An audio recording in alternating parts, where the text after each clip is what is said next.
General assignment is back, and for our assignment this evening, we still have with us Mr. Charlie Avila of Cocofed Party List and Ramon Certeza of TUCP Party List. Okay, I have to ask you this, gentlemen, because the TUCP the TUCP and Cocofed are party list organizations. No? Yes. And party lists in general have been under fire because apparently there are a lot of party lists who are either just masquerading for the established parties or they do not represent sectors that we can call genuinely marginalized. Yes. So I think COMELEC, I don't know if it's too little too late, no? Pero they're trying to do something about it. What do you think? What's the percentage of party list organizations out there who are really representative of marginalized sectors? Well, I think the COMELEC has to be praised for doing its job. It may not always be doing it perfectly well, but it's an attempt. Of course, one can always ride on it for one's purposes and whether they have succeeded in really identifying what you earlier called maybe fake party list organizations that do not represent marginalized groups, etc. The very idea of the party list system from the start of the 1987 Constitution was not a bad idea because even in developed countries like Germany, they have such system. It gives a chance, in particular and sectoral at large, for legislators. Sectoral legislators. And past a certain threshold of development, they don't have to be all marginalized because you want to encourage them to go beyond being marginalized into a more developed, to be more developed sectors, ultimately. But we're not there yet. We're not there yet. Yeah. Of course, like the workers that TUCP represent and the farmers that we do, there's no question about that. Yes, we are of course. in the mainstream on this one. Kayo, Mr. Certeza, what do you think about the system? Is it being abused such that the room for legitimate party list organizations is growing smaller? Sabihin, parang nai-ease out ng mga hindi lehitimo dahil kasi minsan yung mga hindi lehitimo may mga backers yan na malalaking partido, mga business groups, no? Even. Yeah, exactly what I have mentioned earlier, that the COMELEC has to be acknowledged in their effort to get rid of those bogus party lists that has not been really represented the sector. Siguro previously, we have known that there were some party lists that representing the tricycle and the security guards were not really, the nominees not coming from the sector itself. Kailangan ba na yung nominee? Galing sa sector na yun? Or, well, as the term says, no, they're representatives. So, do they have to be a driver or a guard? Yeah, I think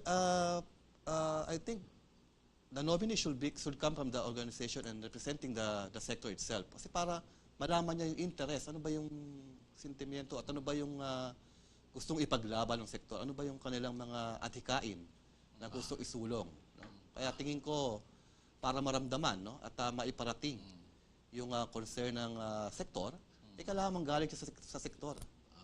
Okay, we have a text question for Cocofed, for Mr. Avila. A texter who did identify themselves, no? Himself or herself, said, "Sir, bakit dito sa amin sa Palawan, mababa ang kopra?" So I guess mababa ang presyo ng kopra. Siguro ito, kulang na lang hingi ng mga buyers. Okay, so... Yun nga, ang presyo ng kopra ay dinidiktas mula sa labas. Hindi nanggagaling dito sapagkat wala tayong control sa proseso ng paggawa ng mga produkto ng niyog. Hanggang kopra lang tayo. Kung kopra lang tayo, it's an intermediate product. It is not the end product. Copra is a very nice way, originally for foreigners, to take control of the industry. So yung high value crop, yung high valued products goes to them, not to us. Yes, correct. We just supply the raw materials. Oleochemicals. Can you change that? Of course you can. Easily. The technologies are no mystery. the termination of that sector is the most important thing. The government will follow once this sector shows pakitang gilas. And then, most important of all, does it have enough capital to make its dreams come true? Now, the blood, sweat, and tears of many of the fathers and grandfathers of the present day coconut farmers have been stored up in what we call the Coco Levy funds. And there they are. We have to have the Congress come up with the Coconut Industry Trust Fund, the Government Farmers Foundation that will manage the trust fund to go into the purposes of these funds in the first place. Planting, replanting, nutrient support for the coconut. Many of them are senile, they have to be replaced, and then coming up with new products, not just the traditional ones on copra. The fiber alone, for example, can fetch you billions and billions of dollars. It's in big demand in the world, apart from the water. I remember that at some point, I think it was in the 80s or in the 90s, that coconut was rock bottom in terms of price. That the coco lumber thing became a big thing, no? Yes. So a lot of the trees were actually cut. Yes, because so are we working with far fewer trees now because of that? There were many millions of trees cut down. And the other news is this: 10% of existing trees need to be replaced. That means 39 million trees are ready to be cut down, to be treated properly, and to turn into hardwood, 5 times harder than hardwood.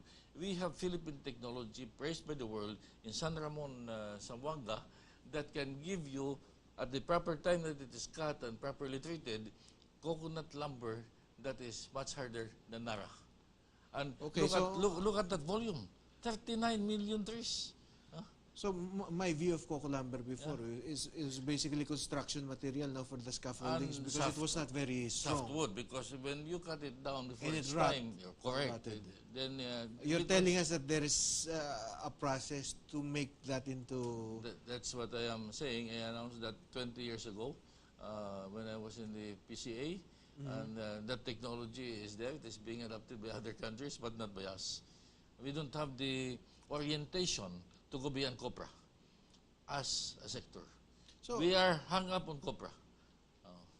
So we have kept ourselves in a primitive state. Very primitive. Away from modernization and diversification of the coconut-based farms itself. Because the subculture ba in the coconut that lends itself to... Yes, that the subculture that was developed from a colonial mode of production. Because before the colonizer was here, we were okay with the coconut. We were very good friends with them. We took everything from them. But the population, of course, has grown, no? Such that I think even the spaces between coconut trees have to be planted on to give the farmer something. 80% of your 3 million plus hectares are ready to be planted with high-value cacao and coffee. And you can have... and they grow in the shade. Yes. Okay. Yes. And on that note, I'll give Mr. Ramon Certeza the opportunity to address the viewers. Your parting shot, sir. Yeah.